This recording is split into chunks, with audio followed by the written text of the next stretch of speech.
mai sentita così vicina. È meglio la vita più miserabile di un'esistenza protetta da una società organizzata in cui tutto sia previsto, tutto perfetto.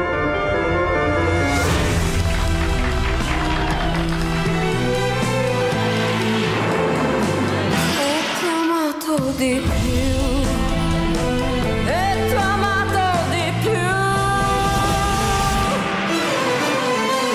tutto quel che vorrei è sentirti con me.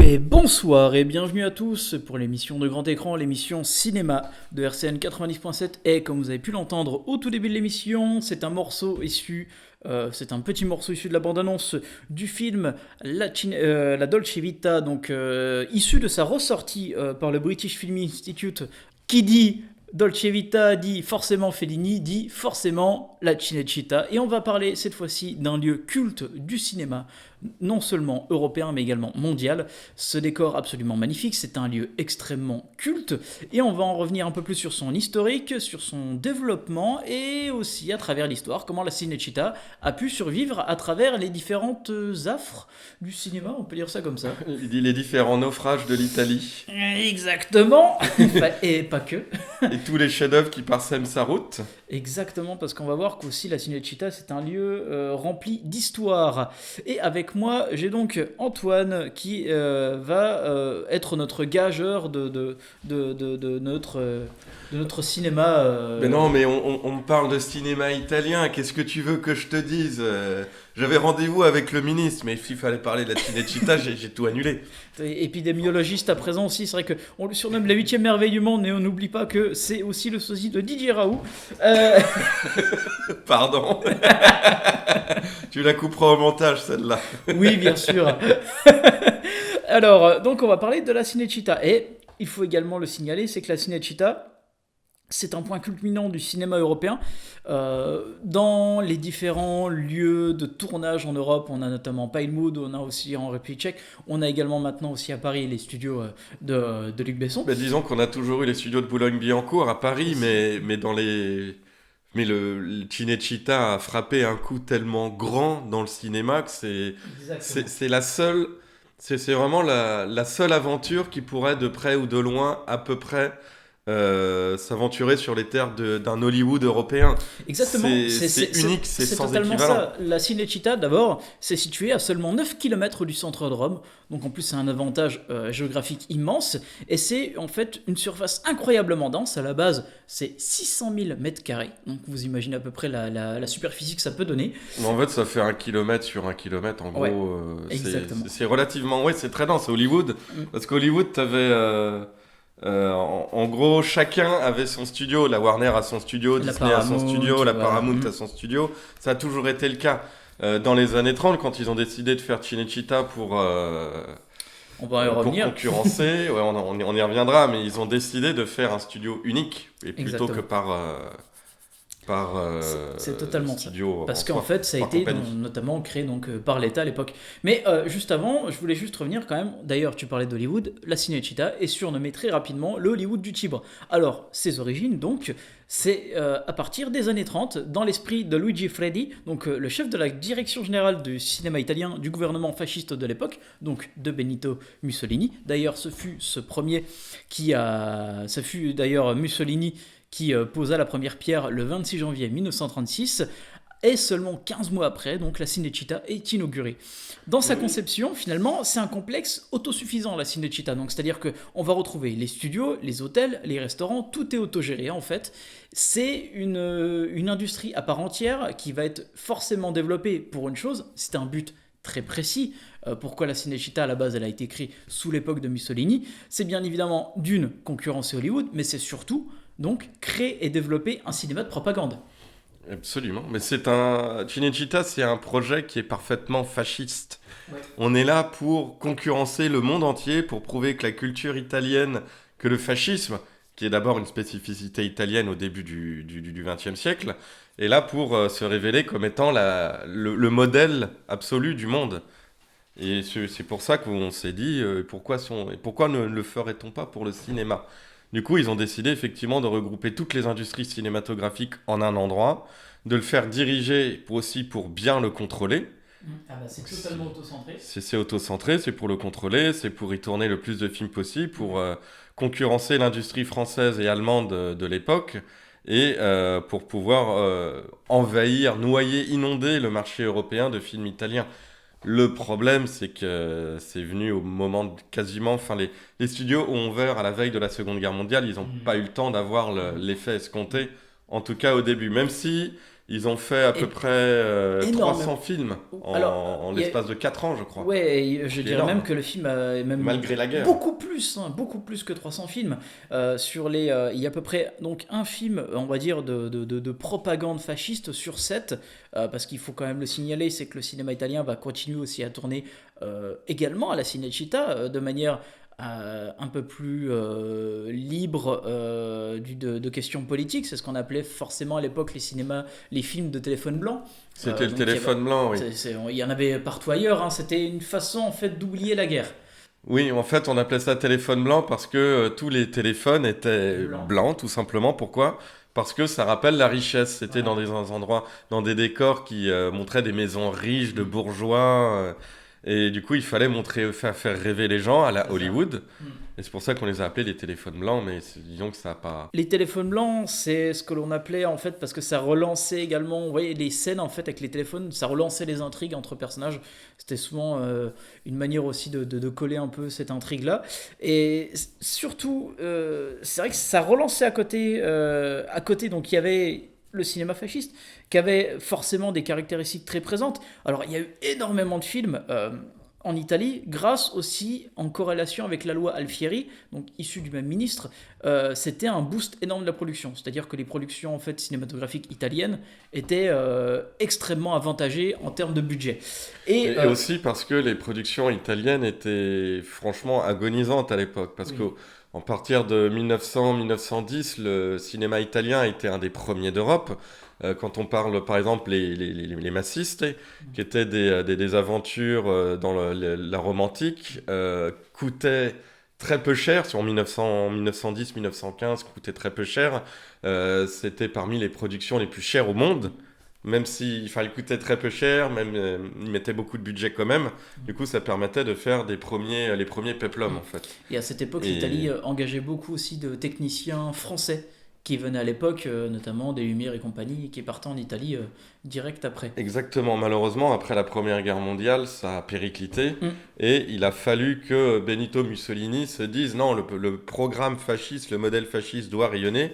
Il doit rayonner par le cinéma parce que, rappelons-le, Benito Mussolini a été un des premiers à utiliser la propagande du cinéma. Hitler l'a énormément copié là-dessus, Staline aussi. Oui, le travail de la communication, le travail de la propagande finalement, parce que le ministre de la Culture et de la Communication va être transformé en ministre de la Propagande et compagnie. Le terme de direction générale du cinéma italien du gouvernement que je disais, Luigi Frelli, en fait, c'était aussi pour bien évidemment relancer toutes les idéaux fascistes donc de Mussolini. On les voit à travers des films par exemple de réalisateurs comme Alessandro Blasetti qui était un des réalisateurs fétiches du cinéma fasciste. Il y avait des films comme Luciano Chiera, Un pilote revient, ou encore Scipione l'Africano, donc Scipion l'Africain. C'est des films qui donc montrent les changements positifs, en gros guillemets, du fascisme. Ça met en valeur, en avant donc en gros guillemets, donc les valeurs du fascisme et son ascension.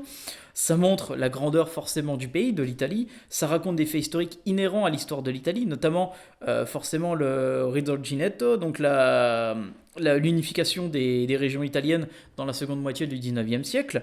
On a aussi l'apologie de l'Empire romain, donc on le voit notamment dans Scipion l'Africain. Exalter le colonialisme italien pour sa mission civilisatrice. Bien évidemment, vous comprenez que j'utilise des gros guillemets, on le revoit également dans le film là. Oui, quand l'Italie a essayé en 1937 d'envahir l'Éthiopie, ils sont pris des roustes d'ailleurs. Ils avaient conquéri la Libye avant et ils voulaient s'orienter vers le sud. Ouais, ils voulaient leur propre espace colonial à eux. Ils ont à peu près lamentablement échoué d'ailleurs. Mais bon, ça c'est autre chose. Mais c'est vrai que dans les années 30, c'était le moment où l'Italie voulait se révéler au monde. Et pareil, ils avaient fait le Rex, qui était censé être le plus grand paquebot du monde. Ils ont voulu faire Cinecittà, l'un des plus grands studios du monde, en tout cas d'Europe, c'est certain. Mais la guerre arrive et toute l'ambition fasciste s'écroule, heureusement d'ailleurs. Il y avait une certaine manière aussi à exalter forcément les opérations militaires. C'est ce que je faisais la plupart des cinémas internationaux, hein, que ce soit le cinéma américain ou même le soviétique. D'ailleurs, le cinéma fasciste va s'amuser à dénigrer, ridiculiser les adverses du régime, donc forcément les USA, l'Union soviétique ou encore la Grande-Bretagne. Et finalement, comme je l'ai dit, donc, entre 1930 et 1943, donc bien avant aussi la création de la Cinecittà, sur les 772 films de production, on en voit à peu près une centaine qui sont vraiment, on va dire, estampillés avec un gros tampon fasciste, quoi. Oui, clairement. Oui. Disons que le bureau de censure était extrêmement sévère et tu pouvais pas sortir de films qui ne soient pas autorisés par le bureau fasciste. Exactement. Et finalement, il va arriver ce qu'il va arriver, la Seconde Guerre mondiale, et la Cinecittà va en prendre plein la gueule, on va dire ça comme ça. Mais oui, parce que évidemment, les productions, il n'y a plus un sou pour les productions cinématographiques, les productions sont arrêtées, Rome est, je crois, envahi en été 1943 par les États-Unis, et le studio est bombardé, c'est une catastrophe, tout est arrêté, l'Italie plonge dans une pauvreté extrême. Et pendant toute la guerre, effectivement, les studios seront quasiment abandonnés par les cinémas. Exactement. De toute manière, le pays marchait au ralenti, donc les productions cinématographiques se sont totalement arrêtées. Pour le coup, on va faire une petite pause bio. On va parler finalement après de la reconstruction et de la renaissance de la Cinecittà, et notamment avec l'arrivée du cinéma américain. Et pour le coup, une petite pause bio donc avec Ben-Hur, un morceau de Miklos Rozsa, Victory Road.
Et voilà, donc c'était un extrait issu du film Ben-Hur, car oui, Ben-Hur est un des nombreux films qui a été donc tourné à la Cinecittà.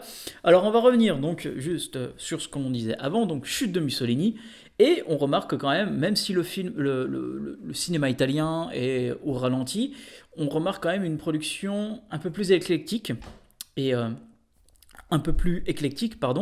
et finalement, ça montre aussi l'apparition du néoréalisme italien que l'on va connaître avec notamment certains réalisateurs qui ont commencé avec le cinéma de propagande comme Rossellini et qui va donc enfin se libérer artistiquement en dehors de tout cela. Car la Cinecittà, en plus d'avoir été bombardée, elle devient de 1945 à 1947 un camp pour personnes déplacées. Oui, et de toute façon, quand on voit ne serait-ce que Rome, ville ouverte de Roberto Rossellini, qui a été tourné en dehors des studios pour plusieurs raisons. D'une part, effectivement, c'était un camp de réfugiés. D'autre part, il n'y avait plus de sous pour tourner dans des grands studios. Et de toute façon, les studios étant le symbole du fascisme italien, ils avaient envie d'en sortir, tout simplement. Parce que immédiatement après la chute du pouvoir fasciste, on a essayé, Rossellini a fait Rome, ville ouverte, et les studios étaient encore quasiment ouverts, ils tournaient encore, et il s'est dit non, moi je veux le faire à côté. je veux pas le faire dans ce labyrinthe fasciste. Et du coup, le coup de feu de départ du néo-réalisme italien, Rome ville ouverte, s'est fait en dehors des studios et ça a continué après, par exemple avec le voleur de bicyclette, qui a été de Vittorio De Sica, où ils ont voulu, le néo-réalisme se dit, moi je veux filmer la misère romaine, je veux filmer la misère italienne, et du coup je vais le faire en dehors des studios, dans la rue, au milieu des gens, une espèce de nouvelle vague entre guillemets à l'italienne qui chose qui va influencer la nouvelle vague française aussi, il faut bien pas sûr l'oublier. Et c'est vrai qu'en plus c'est des parcours très atypiques, parce que Rossellini donc avait commencé en termes de réalisateur. Forcément, quand on est réalisateur en plein milieu de la Seconde Guerre mondiale, c'est très compliqué de trouver un taf en dehors du gouvernement de Mussolini. Vous prenez Vittorio De Sica, qui est à la base un acteur et qui va se morfondre en réalisateur également à côté. Il va faire ces deux carrières en parallèle.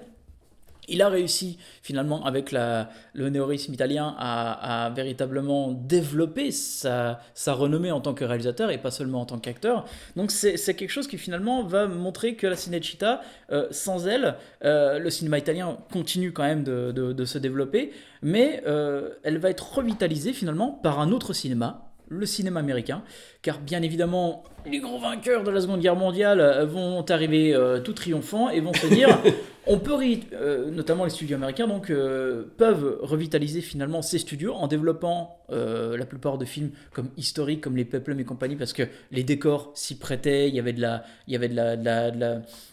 l'espace, il y avait une couleur atypique que vous ne pouvez pas totalement avoir en Californie non plus. Et ça permet finalement de faire des films à grand budget, comme Quo Vadis, Ben-Hur, Cléopâtre.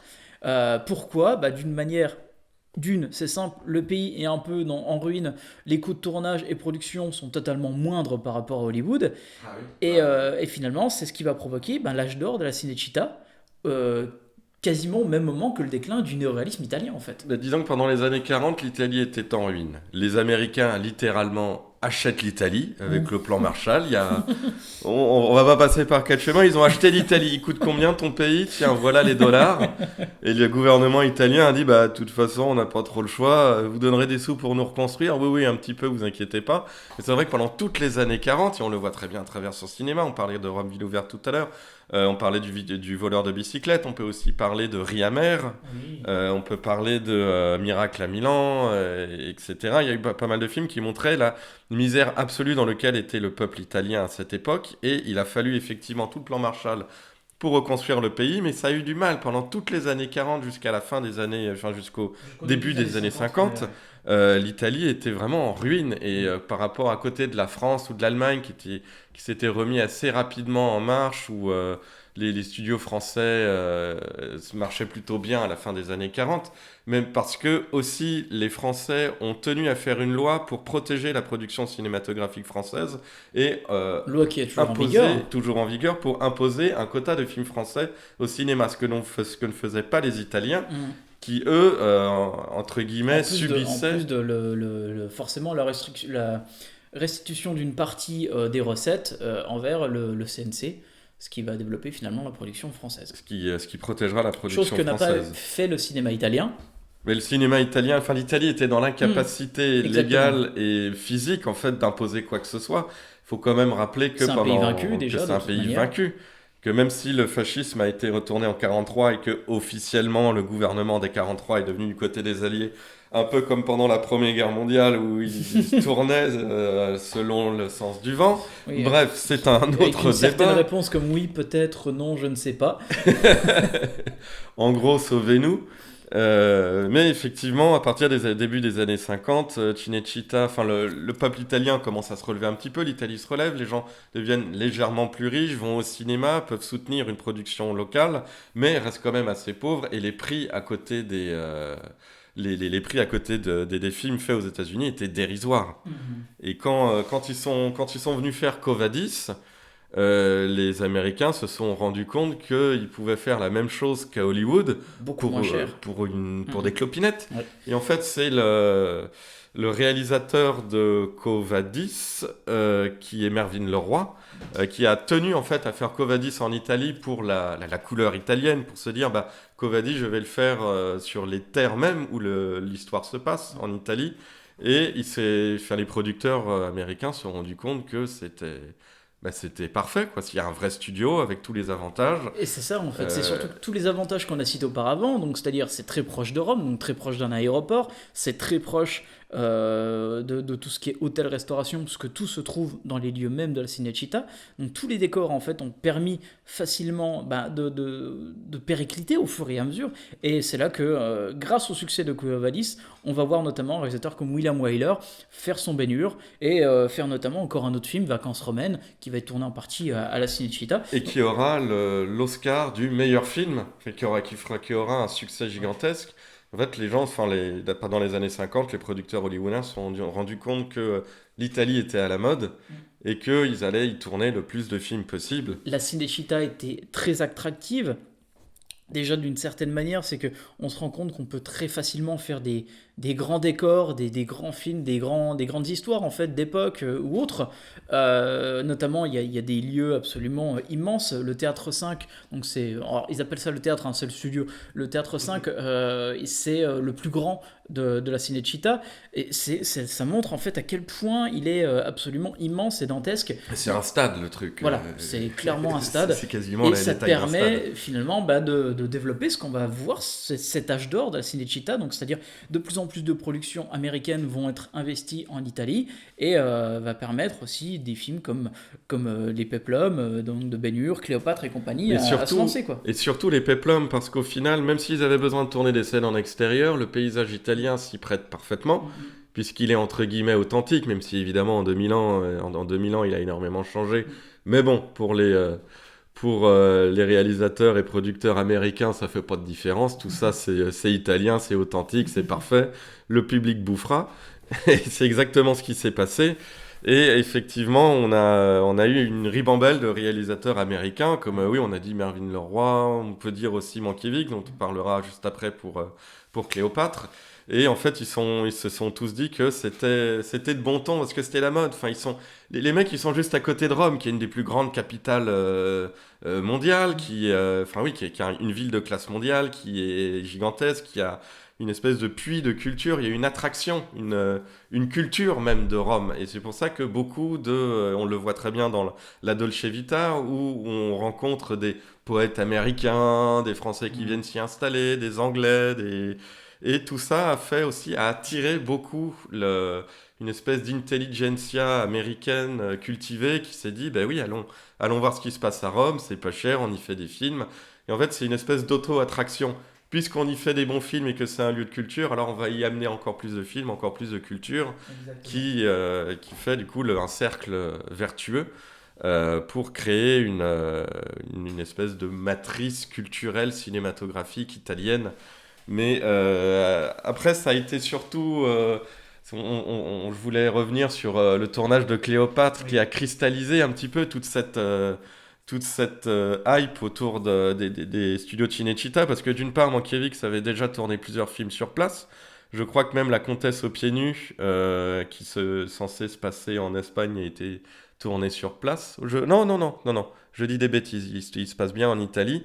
Et en fait, Mankiewicz a eu une médaille de la part du gouvernement italien parce qu'il y a tourné 4 ou 5 films de sa carrière qui ont été la plupart du temps de grands succès. La Comtesse aux pieds nus est avec Humphrey Bogart, Cléopâtre c'est avec Elizabeth Taylor, il a eu une médaille pour ça, pour remercier Mankiewicz d'y avoir tourné de nombreux films qui ont rapporté beaucoup de sous et beaucoup de public. Et l'exemple le plus précis, oui, c'est Cléopâtre, parce que ce film est dantesque. Le tournage y a duré presque 2 ans. Le budget initial était de $2 millions. À la fin, il a frôlé les $40 millions.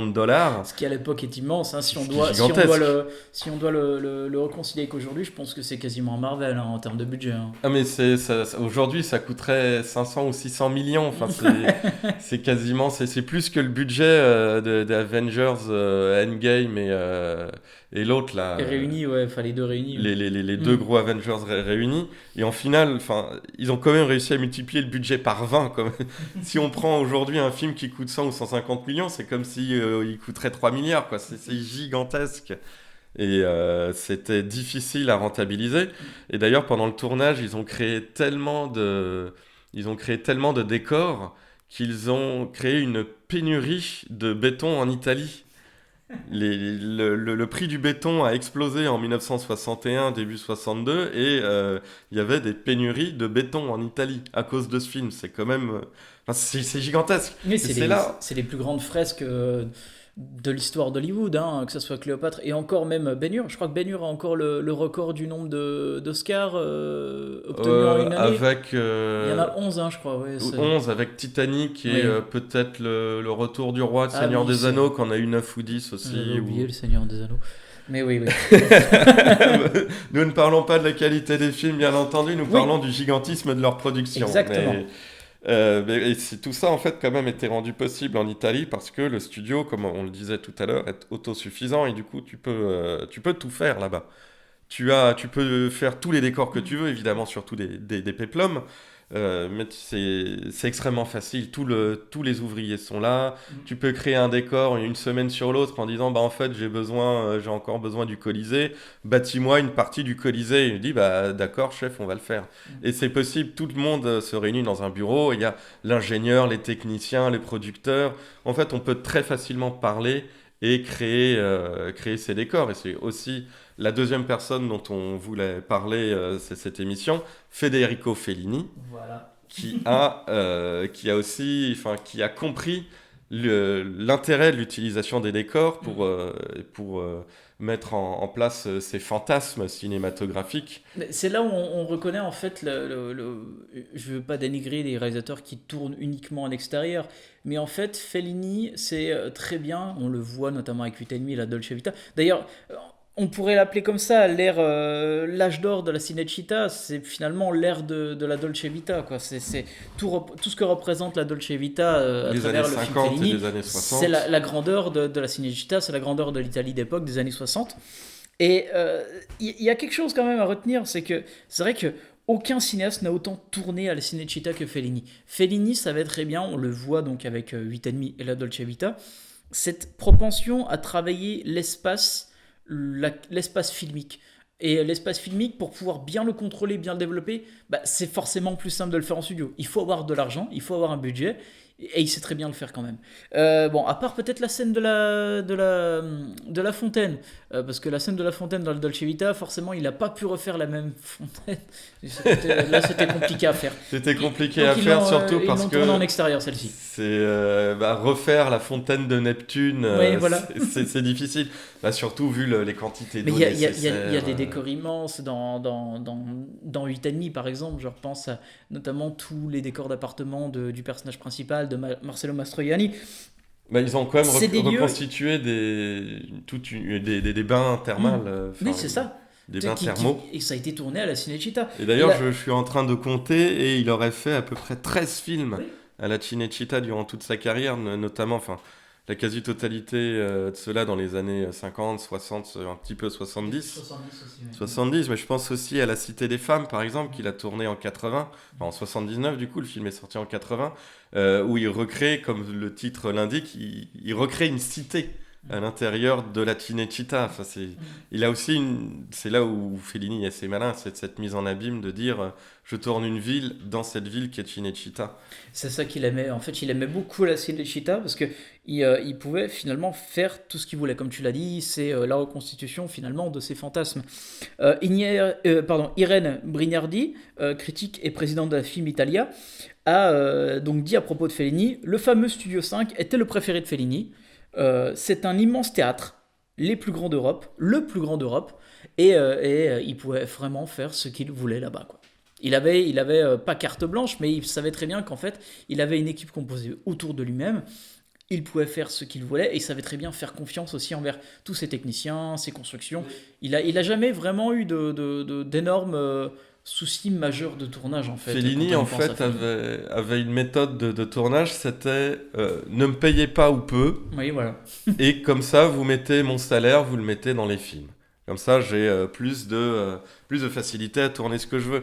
Alors que la plupart des cinéastes à l'époque, et quelque part on peut les comprendre, c'était non, moi je veux le maximum de pognon, et comme ça moi j'aurais fait mon beurre, j'aurais mis la famille à l'abri, tout va C'est bien. ça. Mais Fellini lui s'en fichait royalement, tout ce qu'il voulait c'était tourner, faire des films. Et quand tu vois par exemple le Satyricon qui est sorti en 69, Satyricon, oui. où il recrée une espèce d'anti-péplum, une espèce d'anti-péplum en studio qui est gigantesque, qui a des décors pas possibles, le tout en adaptant quand même un écrivain latin, Pétrone, qui était un peu fou, qui a écrit une histoire dantesque, et il a réussi à reprendre tous les décors qui servaient pour les péplums et quasiment les détruire symboliquement pour en faire un véritable... Enfin, se dire, je vais arrêter d'adapter des histoires comme Cléopâtre ou Quo Vadis qui ont tous été écrits au XXe ou au XIXe siècle, et moi je vais reprendre ce qui fait ce qui fait l'âme de l'Italie, ce qui fait l'ADN de l'Italie, qui est la littérature latine. Et il a réussi justement à se dire, bah, effectivement, à Cinecittà, à cet endroit-là, il s'est passé cette histoire il y a 2000 ans. Mais C'est un lieu totalement associé à Fellini, mais Fellini est, je dirais même, associé déjà à Rome en elle-même, parce que finalement, même en 72, il a fait un film qui s'appelle Fellini Roma, Oui. qui revient donc sur l'idéologie grandiose de cette ville. Et il est fou ce film, il est complètement fou. Il arrive à te recréer des espèces de souvenirs d'enfance ou d'impressions qu'il a eues de toute sa vie Et sur quasiment- Rome. Et par exemple, une course automobile Oui. qu'il a reconstituée donc, effectivement dans la ville de Cinecittà, où il arrive à faire trembler les murs avec des voitures qui arrivent à 100 à l'heure. C'était très compliqué à mettre en œuvre. C'était dangereux aussi parce qu'effectivement, tu vois les voitures qui passent à toute vitesse, même s'il y a beaucoup d'effets spéciaux, entre guillemets. Enfin, c'est les fantasmes de Fellini. Il fait Fellini croire que arrive- c'est un effet voilà. spécial, mais tu vois que c'en est pas. Fellini avait cette grandeur et décadence finalement de mettre en avant tout ce qu'il aurait aimé peut-être faire dans la vraie vie, un peu comme son alter ego finalement de Marcello Mastroianni. Et il y a ce côté-là où finalement le personnage aussi est toujours enfreigné par ses propres problèmes, ses propres troubles psychiques, ses propres anxiétés. On le voit notamment dans 8,5, qui finalement, son alter ego, c'est purement Mastroianni, qui joue un réalisateur en plus. Bah, 8,5, c'est... Enfin, on C'est sait la pas trop d'où quintessence ça peut-être de vient. son cinéma quand même. Mais ce serait, une des explications du titre, c'est que c'est le 8e film et demi de Fellini, Ouais, voilà. qui s'est dit, j'ai pas d'imagination pour mon 9e film, et du coup, je vais utiliser ce manque d'imagination pour faire ce demi-film, ce film et demi, Qui est teinté de surréalisme, qui est un des films postmodernes absolus. Mais c'est vrai que Fellini a toujours eu ce rapprochement avec le cinéma. Il y a toujours eu... C'est quelque chose de très présent, c'est-à-dire même que ça soit un personnage qui peut être un scénariste, qui peut être également, même s'il n'est pas vraiment scénariste dans la Dolce Vita, à la base le personnage est un écrivain, mais qui devient en fait, il écrit pour des people, enfin les trucs de people, je sais plus quoi. Il a quand même toujours voulu... Il était caricaturiste à la base, Voilà, aussi, c'est ça. jusqu'au début des années 40, avant qu'il écrive des c'est vrai, scénarios. oui.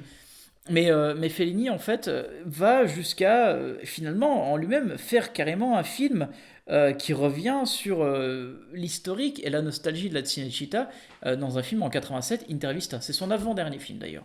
Oui, qui est très bien, où tu revois une scène... Enfin, tu revois Marcello Mastroianni et Anita Ekberg refaire la scène de la...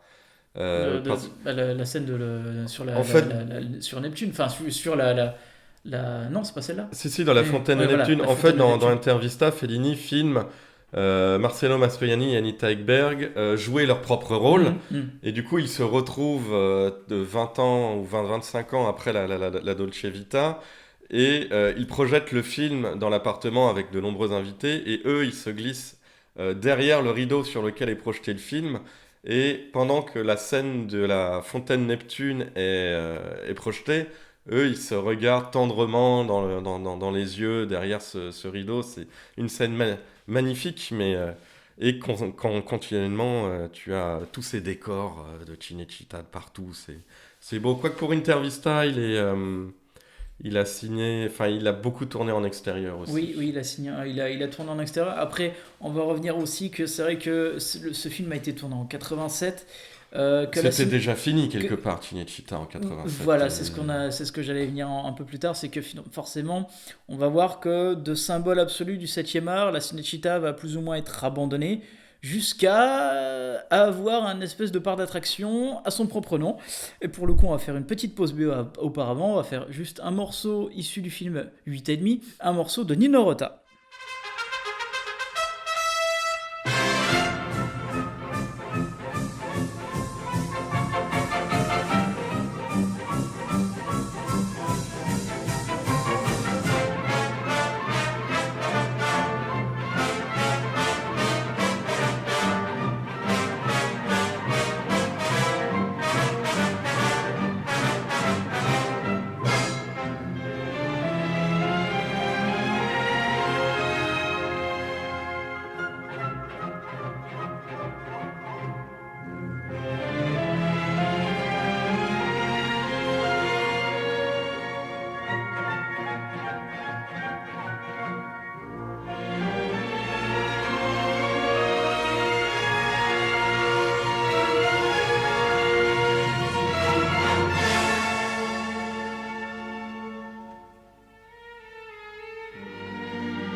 Et voilà, donc c'était un extrait issu du film 8,5, peut-être le plus grand chef-d'œuvre de Fellini, enfin l'un des plus grands chefs-d'œuvre de Fellini. Antoine est d'accord avec moi. Absolument. C'est vrai que la Cinecittà finalement a tout connu. Destruction, reconstruction, réussite, déboire financier à partir des années 70, car il faut le dire que les belles années se soldent finalement par la crise des années 70 à la Cinecittà, et dès lors finalement la Cinecittà elle fluctue entre grosse prod internationale qui apparaît de temps en temps, et la nostalgie de l'âge d'or, quoi. Mais en fait, à partir des années 60, tu avais une espèce de nouvelle vague italienne qui est représentée par notamment Antonioni, où les réalisateurs se disent mais pourquoi s'embêter avec des studios qu'on doit payer? Nous, on prend des petites caméras, une petite équipe, on tourne à l'extérieur. Ça reprend la méthode ancienne du néoréalisme. Du néoréalisme, la méthode ancienne du néoréalisme, cette espèce de nouvelle vague aussi qui a eu beaucoup de succès. Chose que va faire après d'autres réalisateurs comme Nanni Moretti et autres. Donc... Absolument. Mais du coup, ils se sont dit mais pourquoi s'embêter avec des studios alors que les décors extérieurs ne coûtent rien?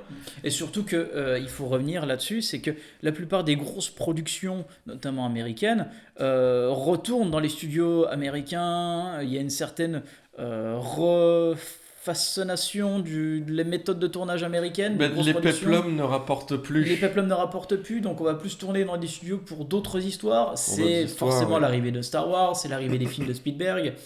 Donc c'est des tournages qui n'ont plus vraiment besoin d'aller en Italie. Ouais, bah oui. Et, Et surtout aussi, les Italiens ont regagné un niveau de vie tout à fait normal et du coup, ils coûtent aussi cher que des c'est ça ouvriers aussi américains. la chose, c'est que la plupart aussi des grosses prods américaines vont commencer à apparaître à Pinewood et aussi donc dans des pays d'Europe de l'Est à la fin du chute du mur de Berlin. Pourquoi? Parce que l'Italie en fait ne va pas faire, contrairement à ces autres pays, un avantage fiscal sur les tournages. Oui, alors que la Bulgarie n'a aucun problème à le faire. Alors là, la République tchèque s'en frottait les mains. Mais pour le coup, est-ce que la Cinecittà va être autant abandonnée? Non, parce que c'est surtout l'audiovisuel italien qui va prendre le pas là-bas. Donc on va voir apparaître les séries télé, les fictions, les spots publicitaires. Alors, les séries télé, on va en voir quand même au fur et à mesure. Certaines sont quand même assez connues. Notamment, il y a eu récemment The Young Pope avec Jude Law a été tourné donc à la Cinecittà. Enfin, certaines scènes ont été tournées à la Cinecittà, pas tout. Je parlais aussi également donc de Gangs of New York, par exemple, le film de Scorsese, qui est absolument méticuleux. Et si vous retrouvez des vidéos sur YouTube de la visite des studios, de la réplique, de la naissance de New York, elle a été faite à la Cinecittà, c'est quand même absolument incroyable, quoi. Oui. D'ailleurs, c'est un projet de longue date, hein, Scorsese, ce film.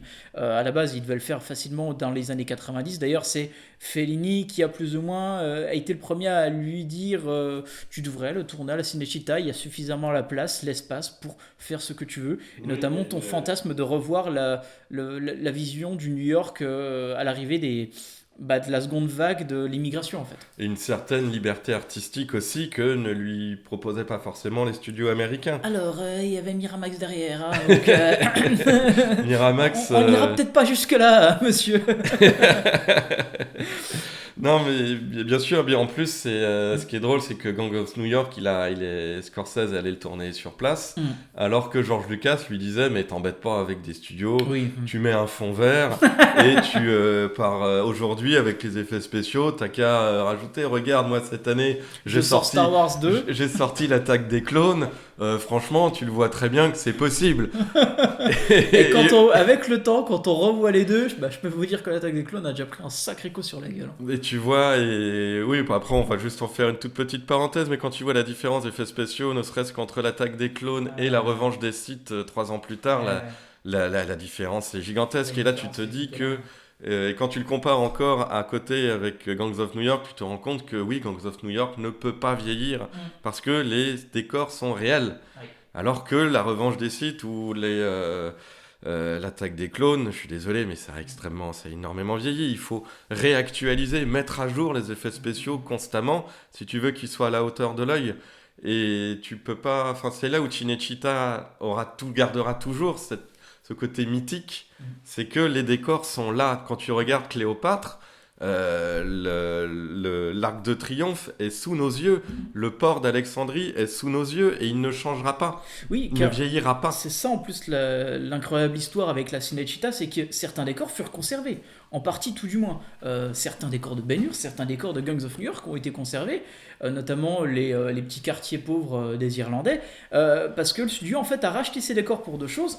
Les réutiliser pour d'autres tournages, ce qui fut le cas notamment pour certains décors. Les décors de Rome, de la série Rome d'ailleurs. Exactement. Alors Rome en plus ça a été une histoire assez tragique parce que Rome, il y a eu un terrible incendie en 2007 durant le tournage de la série où carrément 4000 m² fut parti en fumée.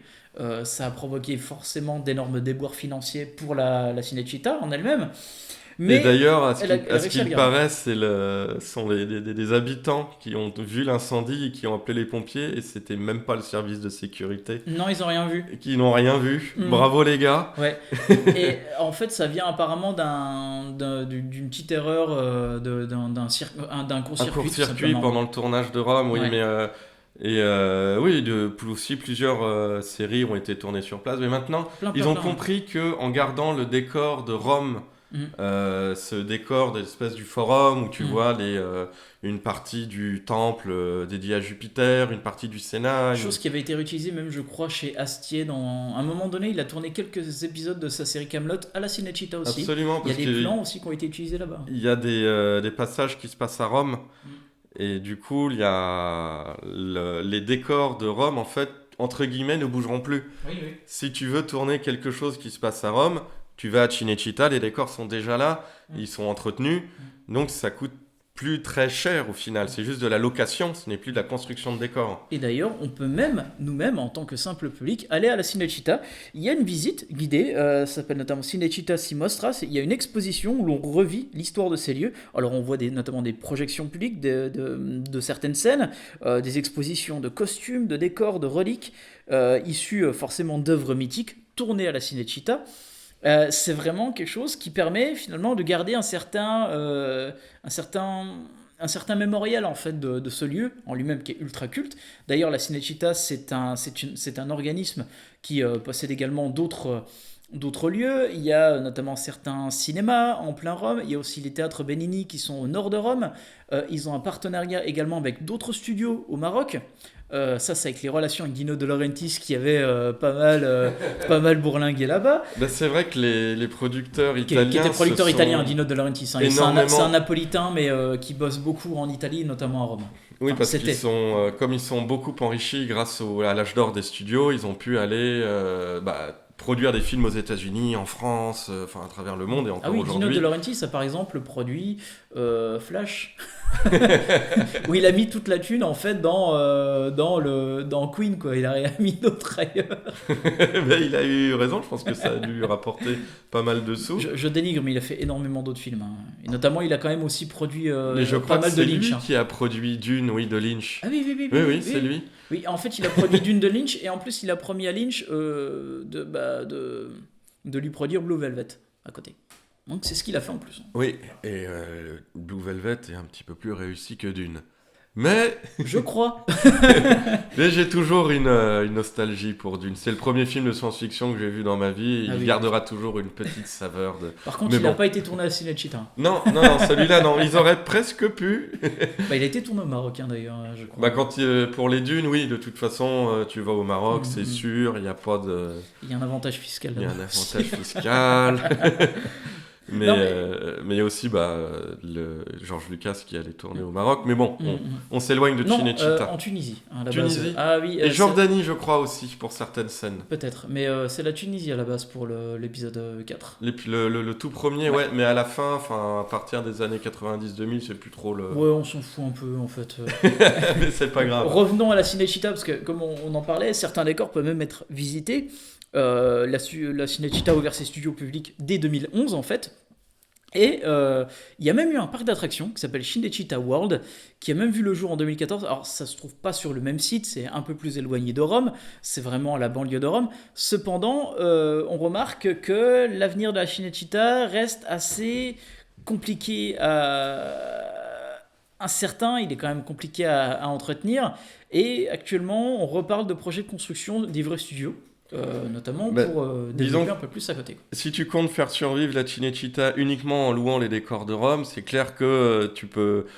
Des films qui sortent sur la romantique, t'en as pas. En plus, en ce moment, les péplums sont un petit peu cassés la gueule. Et encore, il n'y a pas que la romantique. Des années de 2010, mais... Très compliqué, en fait, de ramener, j'ai l'impression aussi, des productions internationales en Italie ou à Rome. On a eu notamment certains films tournés là-bas, notamment par exemple Mission Impossible 3, parce qu'il y a l'histoire qui se déroule à Rome, donc ils ont pu faire quelques décors aussi à côté. Mais c'est vrai que ça donne une certaine complication en fait. Cinecittà en fait s'est fait bouffer par Pinewood en Angleterre. Totalement. Et là Pinewood, c'est là où tu as tous les décors des Harry Potter, tous les James Bond et compagnie. James Bond et compagnie, et effectivement ils ont réussi à passer le cap de l'effet spécial. En fait, Pinewood, c'est énormément de studios avec des grands fonds verts, d'immenses fonds verts. Contrairement à certains studios de la Cinecittà où c'est à ciel ouvert, certains studios, certaines zones de la Cinecittà sont plus orientées forcément sur un décor très naturel. La Pinewood, ça reste des grands studios fermés en fait, qui donne une certaine spécificité au fond vert, oui. En fait, Pinewood ont réussi à apporter une touche de... quand ils voulaient faire quelque chose de technique, de vraiment très poussé, parce que Cinecittà, ils n'ont pas réussi à passer ce cap de simple décor. Pinewood, si. C'est des effets spéciaux de partout, des techniques très pointues, très technologiques, alors que Cinecittà n'a pas pu se réinventer comme les studios anglais. Et effectivement, à partir des années 2000, ils ont survécu un petit peu grâce aux séries. Mais vu que la mode des péplums, séries péplums, ont commencé à péricliter, c'est vrai qu'en ce moment, Cinecittà n'est pas du tout... Enfin, n'est pas certaine de sa survie. Bah, disons que je pense qu'il y aura toujours une certaine survie. C'est vrai que l'un des premiers à avoir dit les dangers de laisser mourir la Cinecittà, ça ferait mourir le cinéma italien, c'était Ettore Scola. Et Ettore Scola, elle avait expliqué ça, en plus, je crois en 2007 ou 2008, l'année où aucun film italien n'avait été nommé, que ce soit aux Oscars ou à Cannes et compagnie. Donc c'est vrai que... Mais il a eu raison, il veut parce montrer que la Cinecittà doit être potentielle à être toujours travaillé par les mêmes personnes aussi en Italie, quoi. Parce que le cinéma italien s'est cassé la gueule. Enfin, dès qu'ils sont sortis de Cinecittà, Antonioni n'a plus fait tous les grands films des années 60 à partir des années 70, enfin 70, et du coup, effectivement, la qualité des films italiens s'en est ressentie. Il y a Nanni Moretti, il y a toujours 1 ou 2 films italiens qui sortent chaque année, qui vont dans les grands événements, ne serait-ce que chez eux à la Mostra de Venise, mais aussi à la Berlina, à la Cannes, aux Oscars, etc. Mais tu n'as plus... Le cinéma italien, effectivement, s'est un peu cassé la gueule comme Cinecittà. Il n'a pas fait n'a pas réussi à passer la grande époque des péplums. Il n'a pas réussi à retrouver l'argent pour continuer à faire de grands films comme avant. Et effectivement, Cinecittà, pareil, n'a pas réussi à trouver l'argent pour tourner des films très technologiques comme Pinewood a pu le faire. Le dernier, qui est un peu plus récent, mais qui montre aussi à quel point, c'est vrai que d'une certaine manière aussi, ça montre que les productions ont peut-être baissé en qualité. C'était le remake de Ben-Hur en 2016, il a été également tourné à Cinecittà, et finalement, tout le monde l'a déjà oublié, quoi. Quel bouse ce truc. Voilà.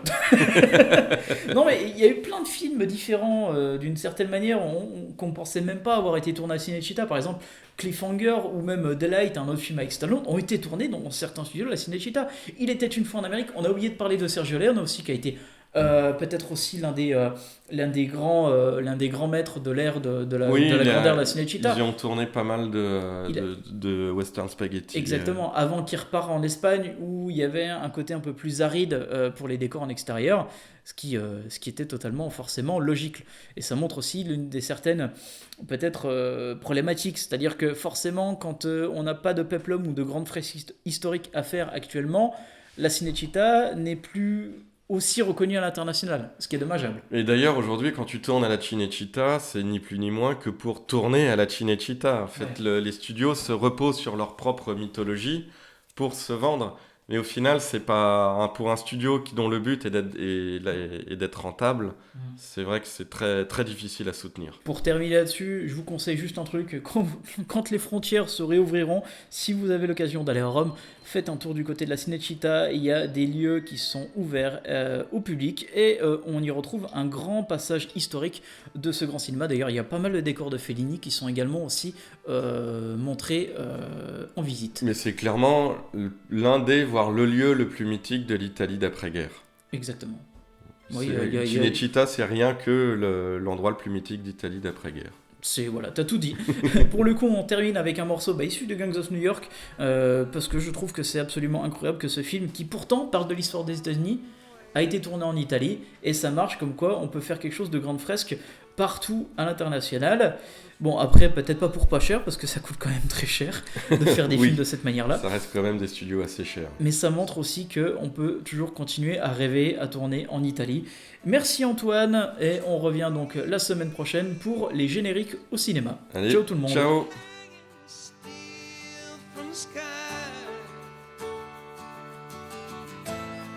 From digging in our pockets for a reason and to say goodbye. These eyes that built America,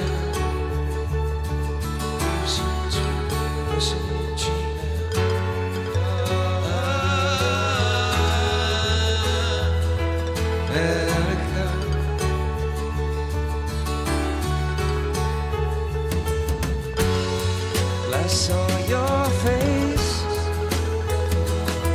in a watercolor sky.